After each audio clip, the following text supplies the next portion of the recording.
ଆପଣ ଦେଖୁଥିବେ ଯେ ଆମେ କ'ଣ କହିବୁ, ଆପଣ ଏଇ ଜନସମୁଦ୍ରକୁ ଦେଖନ୍ତୁ, ଲୋକମାନଙ୍କ ଭଲ ପାଇବା ଦେଖନ୍ତୁ, ବିଜୁ ଜନତା ଦଳର କର୍ମୀମାନଙ୍କୁ ଦେଖନ୍ତୁ।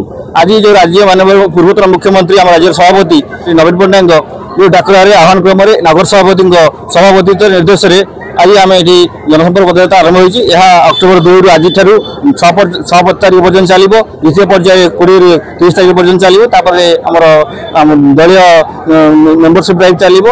ତ ଆମର ଆଜି ଜନସମ୍ପର୍କ ମୁଖ୍ୟ ଏଜେଣ୍ଡା ହେଉଛି ଆମେ ଲୋକମାନଙ୍କ ପାଖରେ ପହଞ୍ଚିବୁ, ଲୋକଙ୍କର ସୁଖ କ'ଣ ଦୁଃଖ କ'ଣ ବୁଝିବୁ, ତାଙ୍କ ସାଙ୍ଗରେ ଛିଡ଼ା ହେବୁ।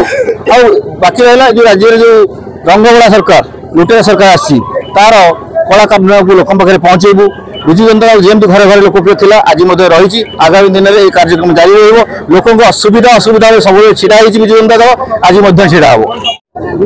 ଆଭିମୁଖ୍ୟ ସବୁବେଳେ ସମାନ ରହିଛି। राज्य सभापति विजु जनता दल नवीन पट्टनायक आह्वान नेतृत्व में यह कार्यक्रम 1 मास धरी समग्र ओडिशा चलो। से परिप्रेक्षी आम पारादीन कार्यक्रम आरंभ करूँ। जातिर जनक महात्मा गांधी प्रतिमूर्ति स्थल पुष्पांजलि दे श्रद्धांजलि दे यह कार्यक्रम आम पदयात्रा जनसंपर्क आरंभ करूँ।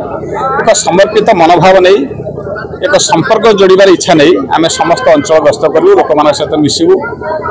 पूर्व कार्य आमर गत 2 मास धरी गत अगस्ट मास आप जानते गत अगस्ट मास ठारू आज पर्यंत महात्मा गांधी जयंती पर्यंत समस्त आम समस्त वार्ड को समस्त अंचल बस्ती अंचल बजार अंचल एवं समुद्रकूल समस्त अंचल पहुँची कम सेवा कार्य करुचु।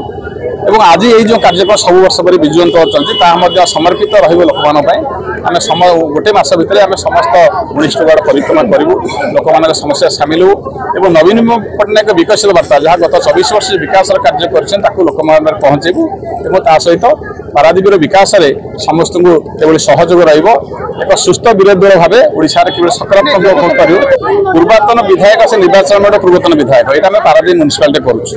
तेणु सी आसवे किसी आसवा मना है आसीपार ना नहीं कहुए आम आमर कर।